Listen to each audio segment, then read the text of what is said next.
Hello नमस्कार दोस्तों। उम्मीद है आप सभी लोग अच्छे होंगे, बढ़िया होंगे आप सभी लोग। तो जैसा कि हम लोग अभी करंट देख रहे हैं और 70 बीपीएससी के लिए है। 70 बीपीएससी की को टारगेट में रख के ही हम लोग ये कर रहे हैं। तो चलिए हम लोग प्रारंभ किया जाए, क्योंकि 70 बीपीएससी का टाइम ज़्यादा है नहीं। 17 नवंबर को एग्ज़ाम होने जा रहा है ना। तो चलिए प्रारंभ किया जाए। हम लोग बहुत ही इम्पोर्टेंट फैक्ट लेकर के आए हैं। चलिए पहला प्रश्न देखते हैं कि भारत पहली बार किस अंतर्राष्ट्रीय समिति की मेज़बानी करेगा। इम्पोर्टेंट है। भारत पहली बार किस अंतर्राष्ट्रीय समिति की मेज़बानी करेगा। इम्पोर्टेंट हो जाता है। भारत पहली बार किस अंतर्राष्ट्रीय समिति की मेज़बानी करेगा, तो यूनेस्को विश्व धरोहर समिति हो जाएगा। यूनेस्को विश्व धरोहर समिति है, इसी की मेज़बानी करेगा भारत।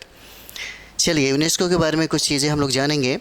भारत की यूनेस्को विश्व धरोहर समिति की मेज़बानी करेगा। पहली बार मेज़बानी है, तो भारत पहली बार यूनेस्को की विश्व धरोहर समिति की मेज़बानी करेगा और इसका सत्र हो जाएगा 21 से लेकर के 31 जुलाई 2024।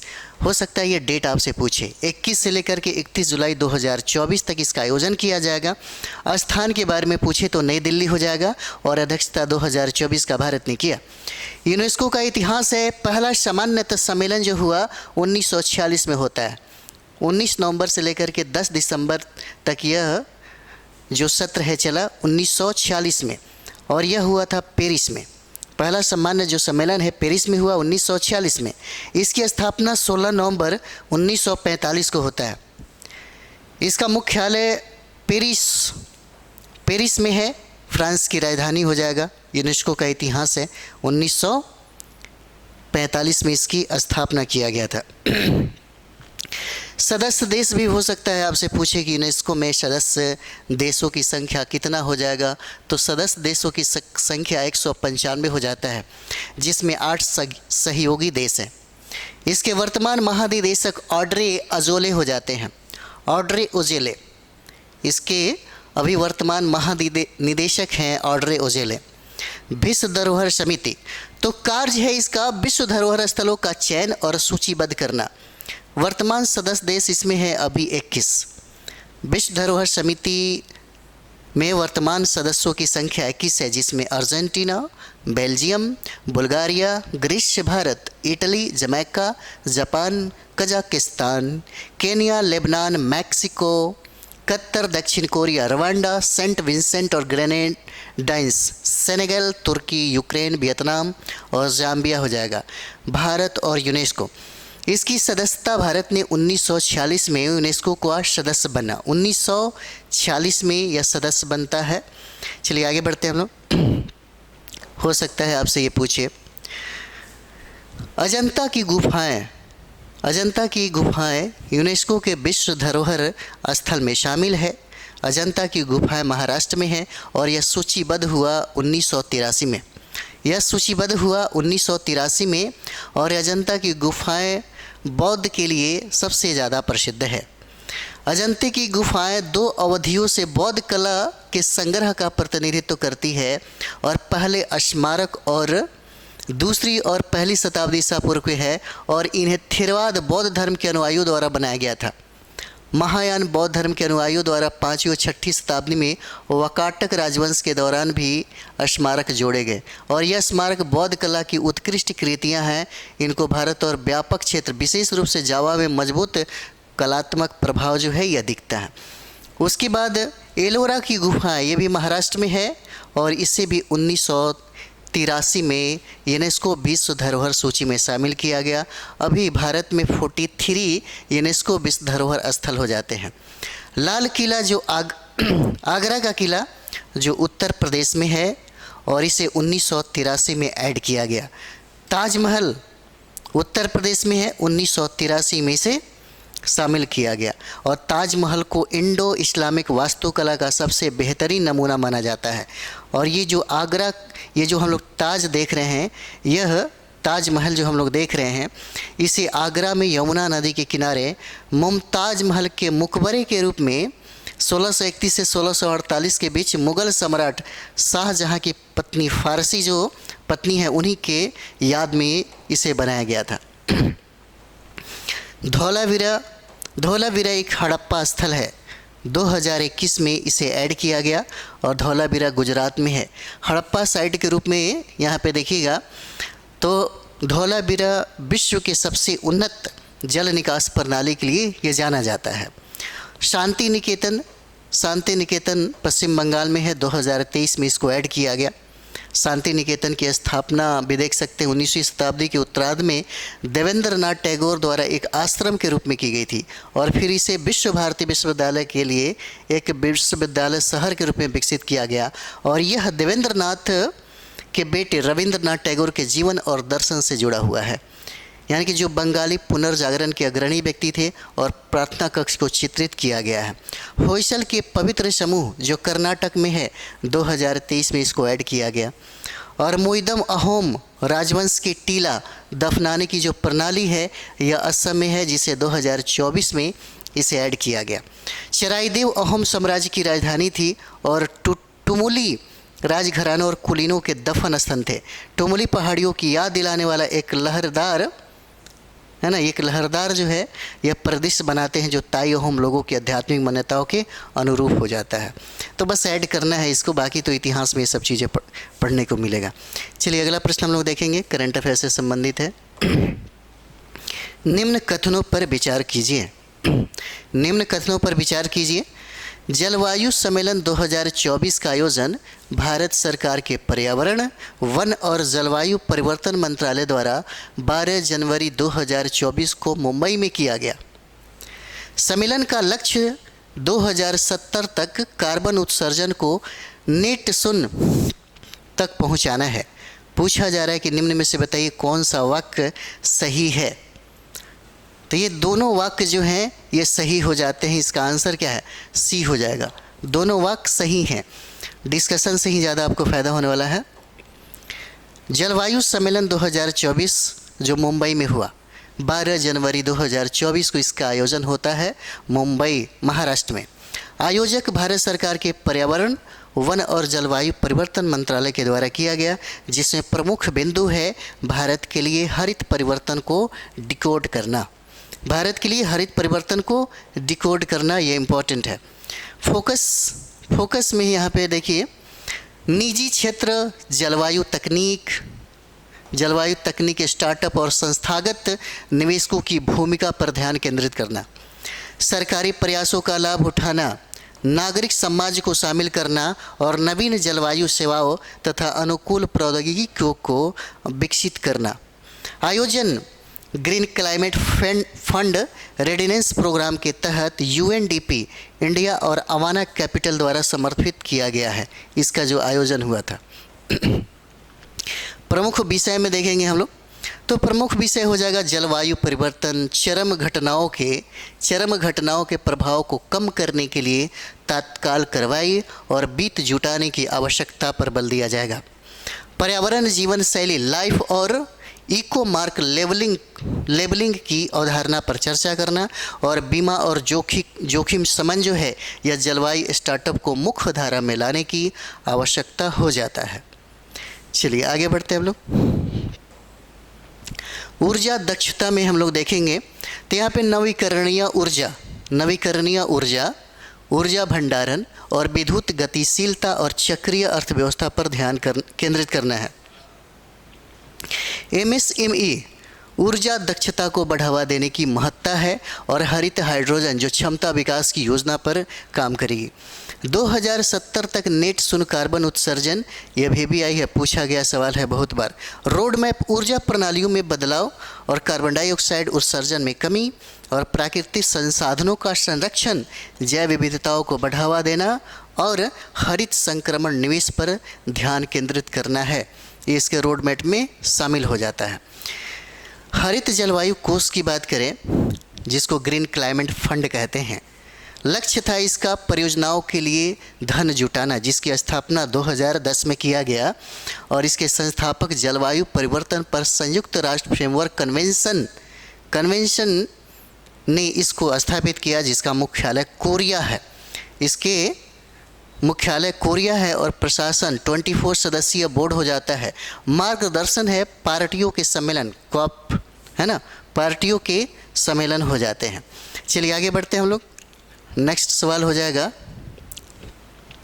संयुक्त राष्ट्र जलवायु परिवर्तन सम्मेलन, संयुक्त राष्ट्र जलवायु परिवर्तन सम्मेलन COP29 नवंबर 2024 में किस शहर में आयोजित होगा?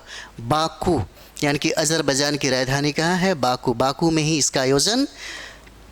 संयुक्त राष्ट्र जलवायु परिवर्तन, संयुक्त राष्ट्र जलवायु परिवर्तन सम्मेलन की प्रमुख बिंदु हम लोग देखते हैं तो वार्षिक बैठक जो है यह जलवायु समाधान पर वैश्विक चर्चा और प्रगति के मूल्यांकन के लिए किया गया था।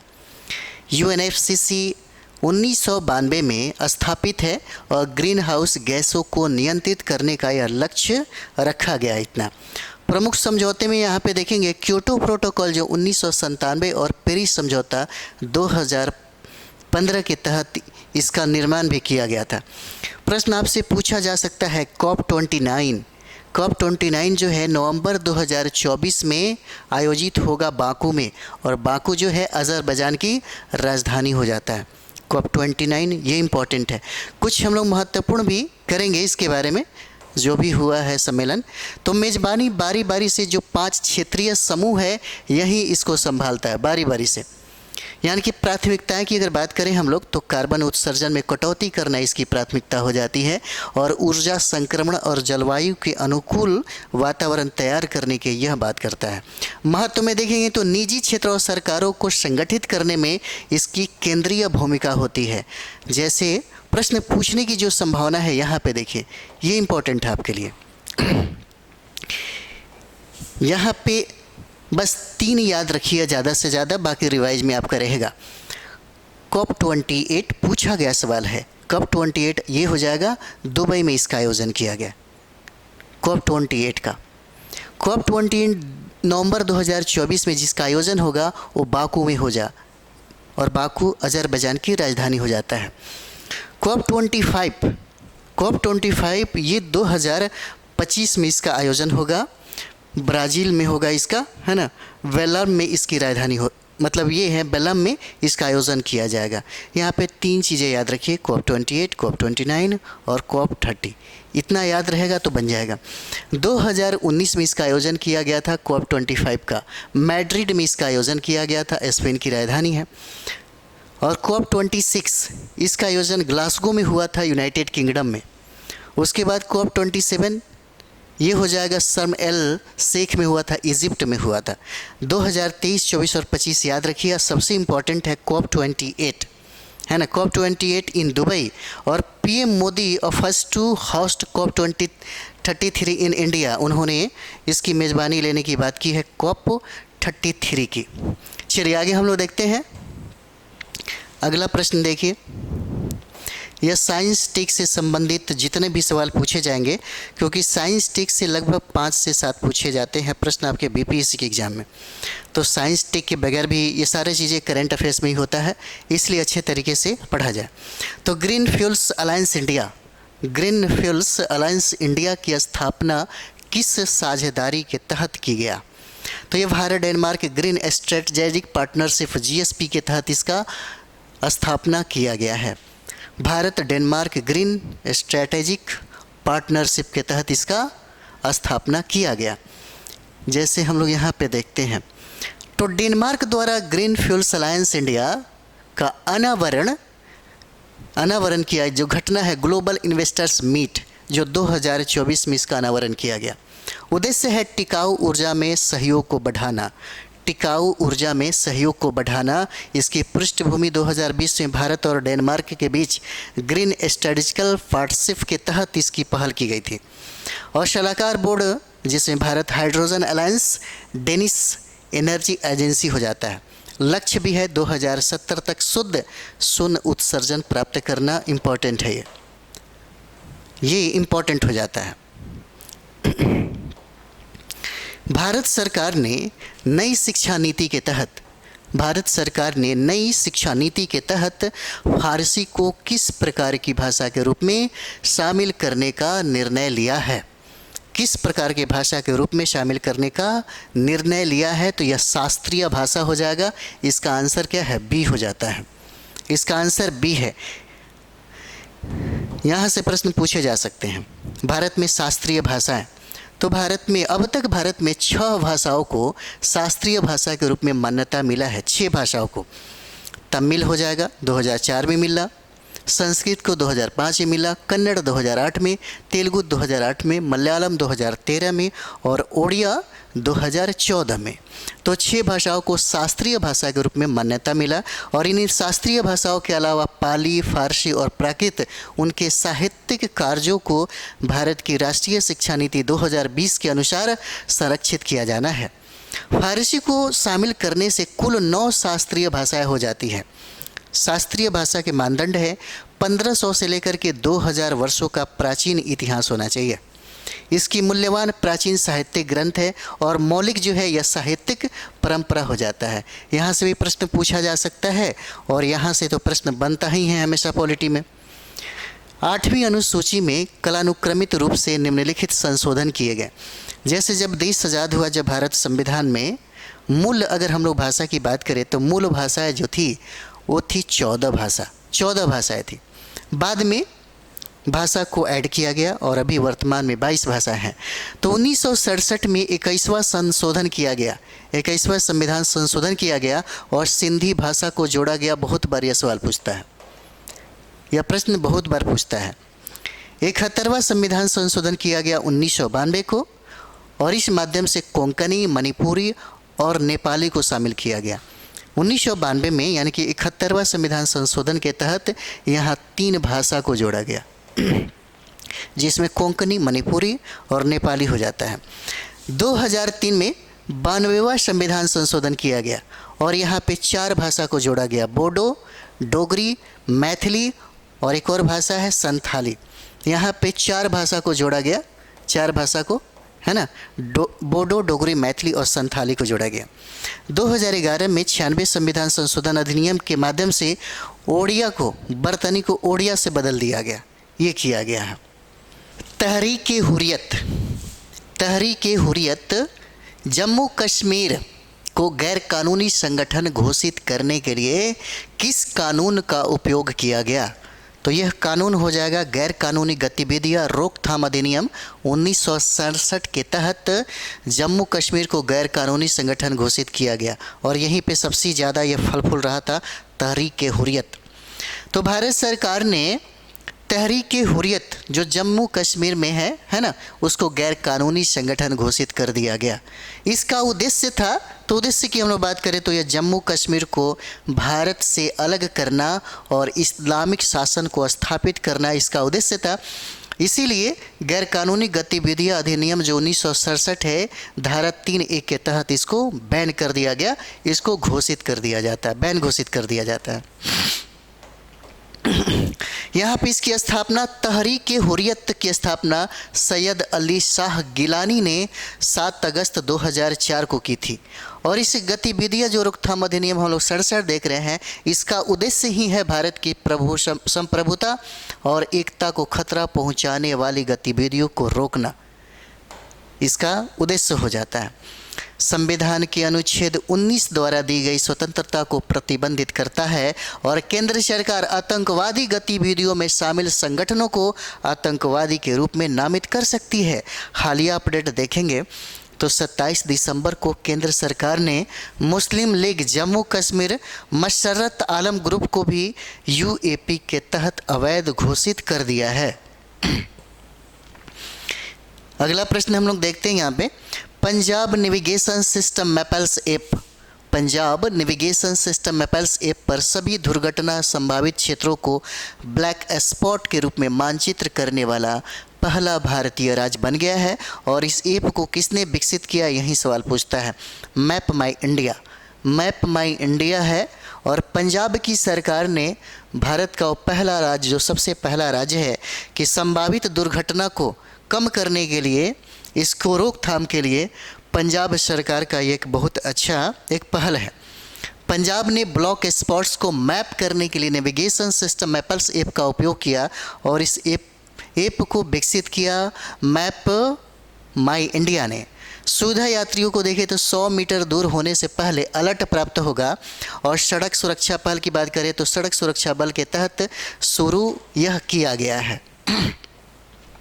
ग्लोबल हम लोग रिपोर्ट में देखेंगे तो global state of road safety 2023 का रिपोर्ट है, जिसमें कहा जा रहा है कि सबसे ज़्यादा मौतें जो है दक्षिण पूर्व एशिया में होती है 28%, पश्चिमी प्रशांत क्षेत्रों में 25% मौतें होती है और अफ्रीकी क्षेत्र में 19% मौतें होती है, अमेरिकी क्षेत्र में 12% मौतें होती है और पूर्वी भूमध्य में 11% मौतें होती है और यूरोपीय क्षेत्र में 5% मौतें होती है। तो भारत में मृत्यु दर 2010 में 1.34 लाख से बढ़ करके 2021 में देखेंगे तो 1.54 लाख हो गया है। यानी कि विश्वव्यापी ट्रेड में अगर हम लोग देखें तो 2010 से 21 के बीच में सड़क दुर्घटनाओं में 5% की कमी आई है, लेकिन भारत में इसकी मृत्यु जो है 15% की बढ़ोतरी देखी गई है। इसमें भारत में इसकी मृत्यु दर में 15% की बढ़ोतरी देखा गया है। नेक्स्ट हम लोग देखते हैं यहाँ पे कि भारतीय प्रधानमंत्री नरेंद्र मोदी ने हाल ही में किस देश की 2 दिवसीय यात्रा के दौरान एक भव्य हिंदू मंदिर का उद्घाटन किया। तो ये हो जाएगा संयुक्त अरब अमीरात हो जाएगा। संयुक्त अरब अमीरात में इन्होंने एक भव्य हिंदू मंदिर का उद्घाटन किया।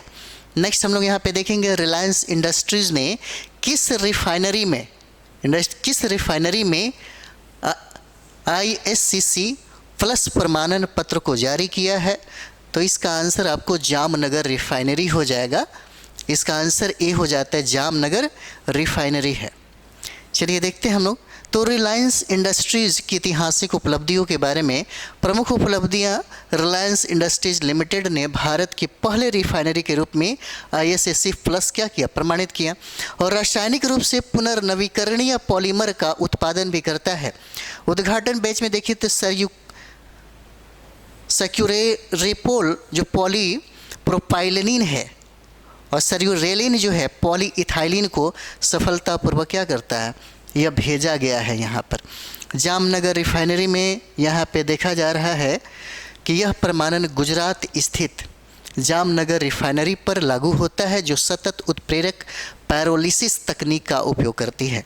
पायरोलिसिस तकनीक प्लास्टिक कचरे को पायरोलिसिस तेल में परिवर्तित करने के लिए डिजाइन की गई ही तकनीक है और उत्पादन क्षमता जो जामनगर रिफाइनरी जो प्रति माह 600 टन तक है पायरोलिसिस तेल का उत्पादन करने की क्षमता यह रखती है। चलिए ज़्यादा ये नहीं है इम्पोर्टेंट। आइए नेक्स्ट हम लोग प्रश्न देखते हैं। तमिल भाषा में तंजावुर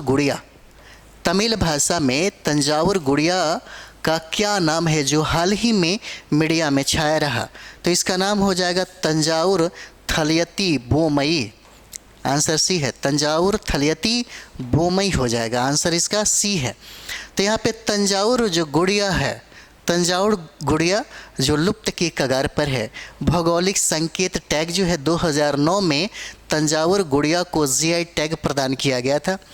इतिहास कहता है कि 19वीं सदी की शुरुआत में मराठा शासक राजा सरफिजी द्वारा तंजावुर लाया गया था, जिसका स्थानीय नाम तमिल में इसे तंजावुर थलयती बोमई कहा जाता है।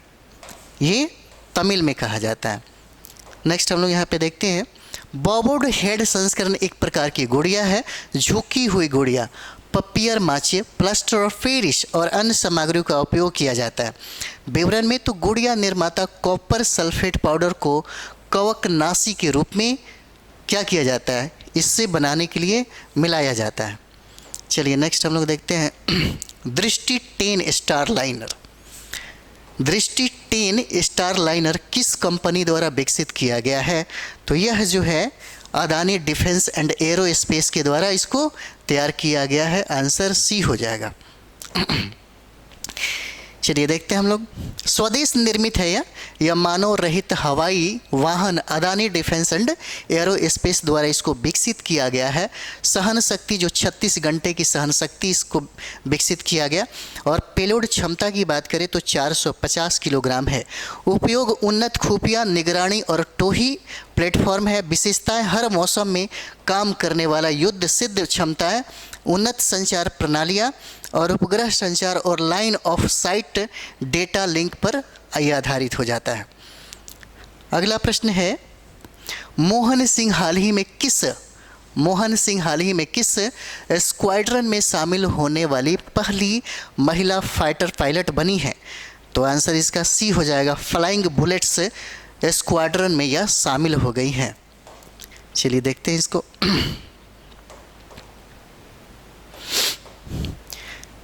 स्क्वाड्रन लीडर मोहना सिंह भारत की पहली महिला फाइटर पायलटों में से एक है। हाल ही में उन्होंने एक और बड़ी उपलब्धि हासिल की है।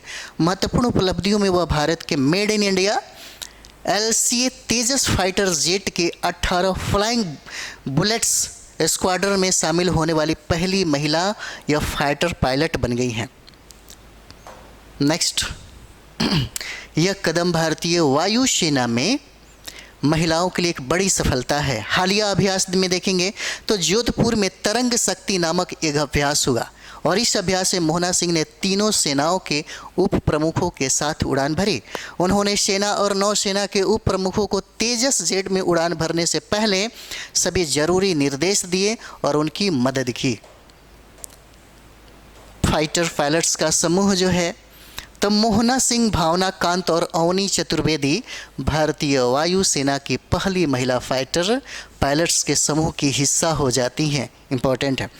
मोहना LCA तेजस जेट उड़ा रही हैं जबकि उनकी साथी Su-30 MKI लड़ाकू विमान उड़ा रही हैं। ये हो जाता है। यह अभ्यास भारत की मेक इन इंडिया पहल को बढ़ावा देने के लिए भी बहुत महत्वपूर्ण हो जाता है। चलिए अगला प्रश्न हम लोग देखेंगे। यहाँ पे श्री पीयूष गोयल ने भास्कर पोर्टल को किस उद्देश्य से लॉन्च किया? किस उद्देश्य से लॉन्च किया? पहला, स्टार्टअप इंडिया पोर्टल के लिए उपयुक्त नाम रखना और उद्यमियों के बीच भागीदारी, सहकारिता और प्रतिस्पर्धा को सक्षम बनाना है। पूछा जाएगा कि बताइए निम्न में से कौन सा सही उत्तर है? तो ए और बी दोनों हो जाता है, 1 और 2 दोनों सही हो जाता है। शुभारंभ की बात हम लोग यहाँ पे करेंगे तो एक केंद्रीय वाणिज्य एवं उद्योग मंत्री पीयूष गोयल द्वारा भारत स्टार्टअप नॉलेज एक्रॉस है ना रजिस्ट्री जो पोर्टल है इसी पे शुरुआत किया गया। भास्कर का अर्थ होता है उगता सूरज, उगता सूरज हो जाएगा। और स्टार्टअप इंडिया पोर्टल के लिए उपयुक्त नाम है उद्यमियों के बीच भागीदारी, सहकारिता और प्रतिस्पर्धा को सक्षम बनाना है।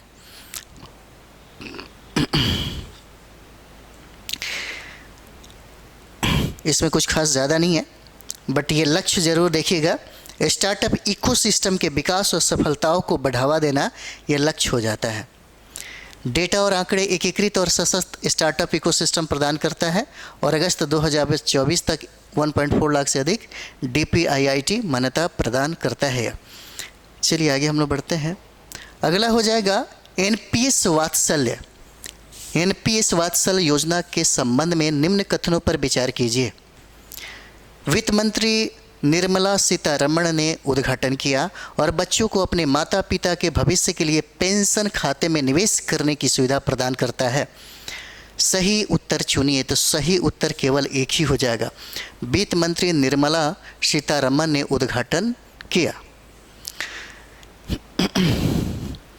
योजना का नाम क्या है? तो NPA वात्सल्य वित्त मंत्री निर्मला सीतारमण द्वारा मंगलवार को लॉन्च किया गया।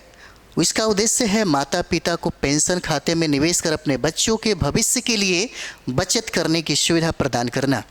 विशेषता है खाता खोलने की प्रक्रिया ऑनलाइन बैंक या डाकघर के माध्यम से इसकी प्रक्रिया है। न्यूनतम योगदान 1000 रखा गया है।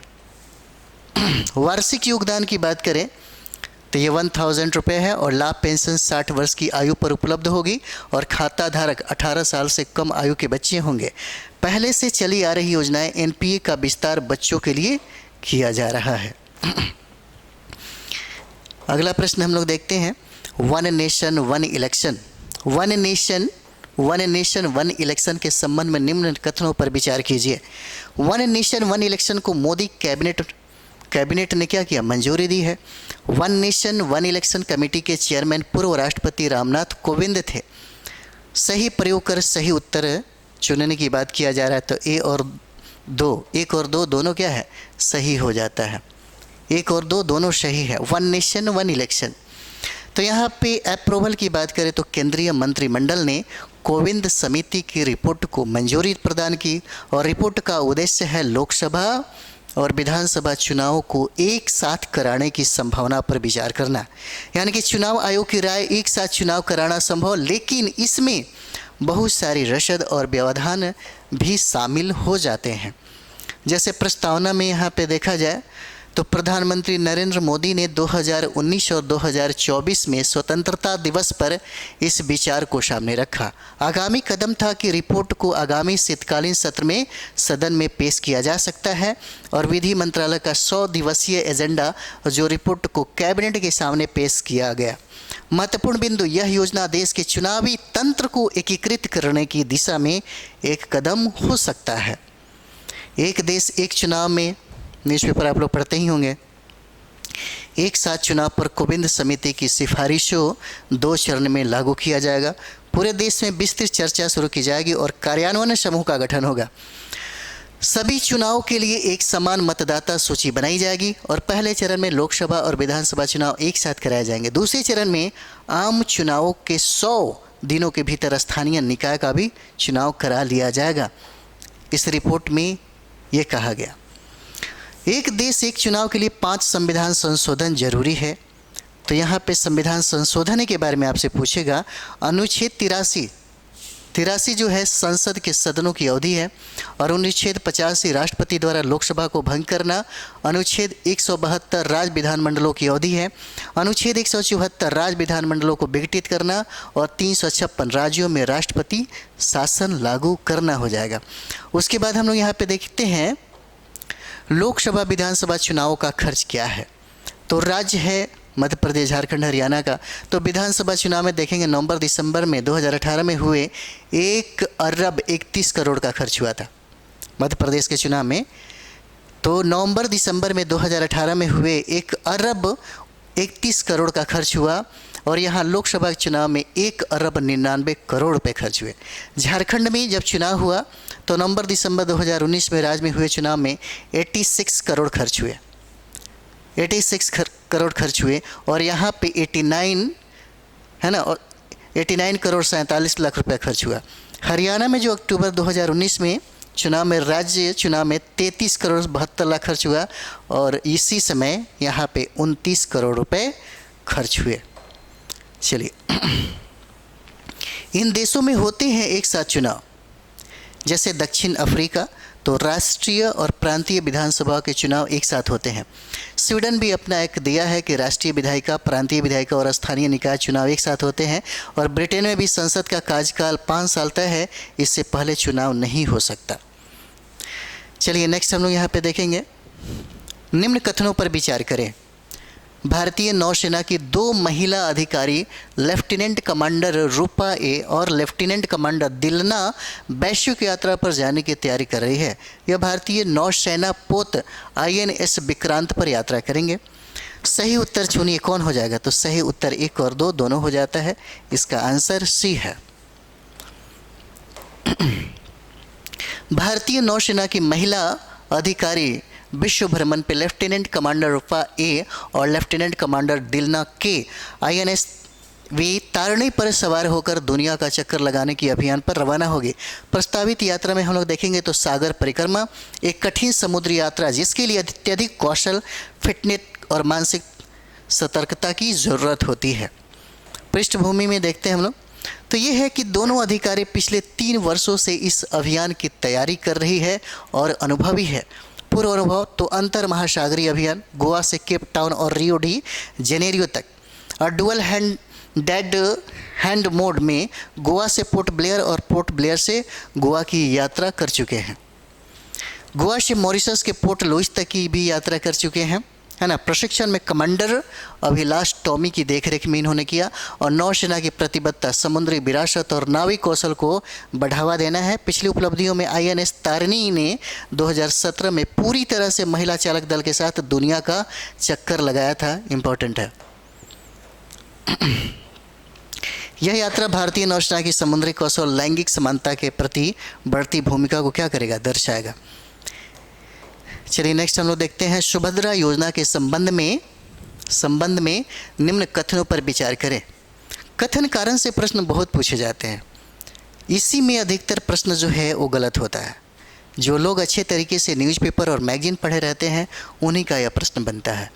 प्रधानमंत्री नरेंद्र मोदी ने अपने जन्मदिन पर सुभद्रा योजना की शुरुआत की और योजना का मुख्य उद्देश्य राज्य में महिलाओं को सशक्त बनाना है।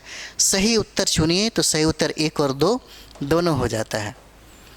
सुभद्रा योजना, तो सुभद्रा योजना को लॉन्च किया प्रधानमंत्री नरेंद्र मोदी द्वारा 17 सितंबर 2024 को ओडिशा में लॉन्च किया। इसका उद्देश्य है राज्य में महिलाओं को सशक्त बनाना।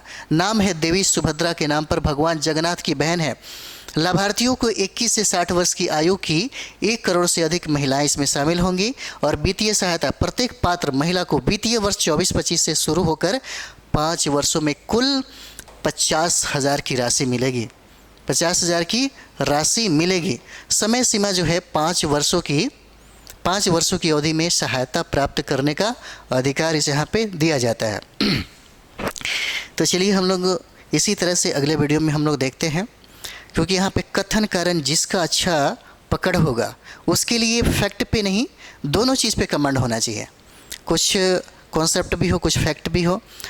इस ऐसे प्रश्न बनाने के लिए न्यूज़पेपर और मैगजीन में कहे तो सटीक मैगजीन तो बहुत सारे हैं, लेकिन सटीक मैगजीन पढ़ना ज़रूरी है। जैसे आप प्रतियोगिता दर्पण पढ़ सकते हैं, जैसे आप क्रॉनिकल पढ़ सकते हैं, है ना।